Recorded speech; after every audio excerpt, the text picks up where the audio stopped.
इस female head constable की एक गवाही की वजह से आज 9 पुलिस वालों को मौत की सजा सुनाई गई है और इन मासूम बाप बेटों के साथ आखिर क्या हुआ था आज की वीडियो में मैं आपको सब कुछ बताऊंगा।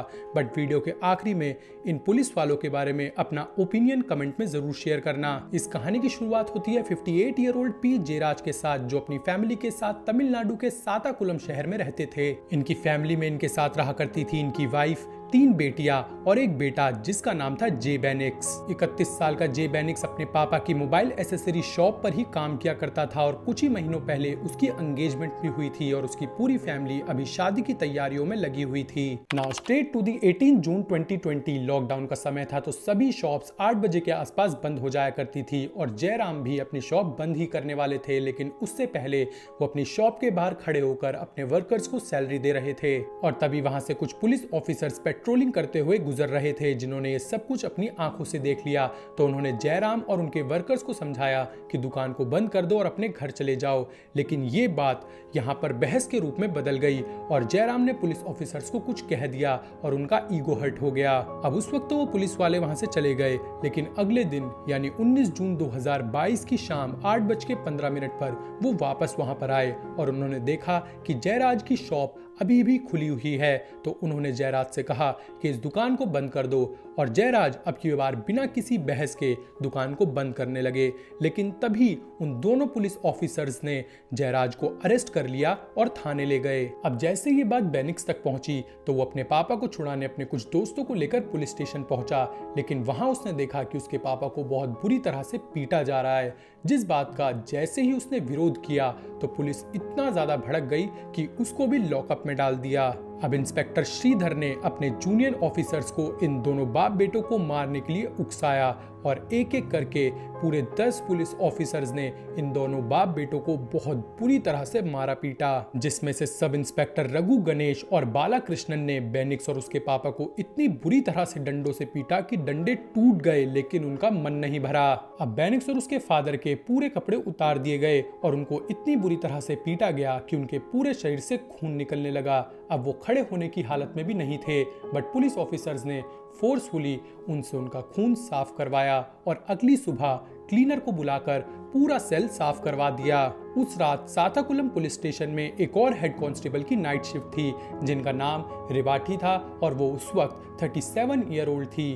वो अपनी फैमिली के साथ रहा करती थी और उनकी फैमिली में उनका एक हस्बैंड और 2 बेटियां थी। हेड कांस्टेबल रिवाठी ने जयराज और बेनिक्स के साथ जो भी कुछ उस रात हुआ था वो सब कुछ अपनी आंखों से देखा था और उन्हें ये देखकर बिल्कुल भी अच्छा नहीं लगा था। अब 20 जून 2022 के दिन जयराज और बेनिक्स को जब हॉस्पिटल ले जाया गया तो उनकी हालत खड़े होने की भी नहीं थी। उनके शरीर से बहुत ज्यादा खून भी बह रहा था, बट शॉकिंगली डॉक्टर ने जब उनका एग्जामिनेशन किया तो उन्हें मेडिकली फिट बता दिया। आपके अंदाजे के लिए मैं आपको बता दूं कि जयराज और बेनिक्स की हालत इतनी ज्यादा खराब थी और उनके मेन पार्ट और बॉडी से इतना खून आ रहा था कि उनकी लुंगी बार बार बदलनी पड़ रही थी, लेकिन ऐसे में भी डॉक्टर ने उन्हें फिजिकली फिट बता दिया। हॉस्पिटल के बाद जयराज और बेनिक्स को जुडिशियल मजिस्ट्रेट के सामने पेश किया, लेकिन उन्होंने जयराज और बेनिक्स को दूर से ही देखकर बिना उनकी इंजरीज देखे, बिना उन्हें फिजिकली एग्जामिन किए 15 दिन का रिमांड ऑर्डर उनके खिलाफ साइन कर दिया। मतलब दूर से ही उन्होंने उनको देखा और 15 दिन के लिए जुडिशियल कस्टडी में भेज दिया। अब 20 जून की दोपहर मजिस्ट्रेट के ऑर्डर के बाद जयराज और बेनिक्स को साताकुलम पुलिस स्टेशन से 80-90 किलोमीटर दूर कोविलपट्टी सब जेल में डाल दिया गया। अब 22 जून की रात जेल में बेनिक्स की हालत कुछ ज्यादा ही बिगड़ने लगी तो उसे कोविलपट्टी के हॉस्पिटल में एडमिट करा दिया गया, लेकिन उसकी हालत इतनी ज्यादा बिगड़ चुकी थी कि उसने दम तोड़ दिया। और इसके अगले दिन 23 जून 2022 के दिन जयराज जी की तबीयत भी काफी ज्यादा बिगड़ने लगती है और जब उन्हें हॉस्पिटलाइज कराया जाता है तो उनकी मौत हो जाती है। जयराज और बेनिक्स की मौत के बाद हजारों लोग सड़कों पर उतर आए और पुलिस के खिलाफ प्रोटेस्ट करने लगे और ये मामला ट्विटर पर ट्रेंड करने लगा और इसके बाद मद्रास हाई कोर्ट ने ये केस अपने अंडर ले लिया और मजिस्ट्रेट को तुरंत इन्वेस्टिगेशन करने के लिए कहा। अब एक स्पेशल सीबीआई टीम का गठन किया गया जो अपनी फॉरेंसिक टीम के साथ थाने पहुंची। थाने की जमीन, दीवारों और डंडों से कुछ खून के निशान रिकवर किए गए और डीएनए टेस्ट में पता चला कि ये खून जयराज और बेनिक्स का ही है। अब कल्प्रिट पुलिस ऑफिसर्स ने झूठ बोलना शुरू किया। उनके मुताबिक बेनिक्स और जयराज ने उनसे लड़ाई करनी शुरू कर दी थी और जब पुलिस ऑफिसर्स ने उन्हें अरेस्ट किया तो उन्होंने भागने की कोशिश में जमीन पर गिरकर खुद को चोटें लगा ली और इसके बाद जब उन्हें फोर्सफुली अरेस्ट किया गया तो उन्होंने जमीन पर अपने आप को खुद ही पटक पटक कर इंटरनल इंजरीज दे दी। अब सीबीआई टीम ने अरेस्टिंग पॉइंट की सीसीटीवी फुटेज निकाली जिसमें ये बिल्कुल क्लियरली देखा जा सकता था कि जयराज खुद ही आराम से गाड़ी में बैठ गए थे और उन्होंने पुलिस वालों से बिल्कुल भी जद्दोजहद नहीं की। इसके बाद जब हाई कोर्ट ने पुलिस वालों से पुलिस स्टेशन की सीसीटीवी फुटेज मांगी तो उन्होंने कहा कि उस दिन तो सीसीटीवी कैमरास खराब थे और उस दिन तो कोई रिकॉर्डिंग ही नहीं हुई। लेकिन जब सीबीआई टीम ने इस मामले में जांच पड़ताल की तो उन्हें पता चला कि डेटा डिलीट किया गया है। अब सीबीआई टीम ने 3 लोगों से पूछताछ करनी शुरू की, हेड कांस्टेबल रिवाठी, सिस्टम राइटर सेवा कुमारी और राजा सिंह से। लेकिन इन तीनों में से कोई भी कुछ भी बताने को तैयार नहीं था क्योंकि ये तीनों ही काफी ज्यादा डरे हुए थे।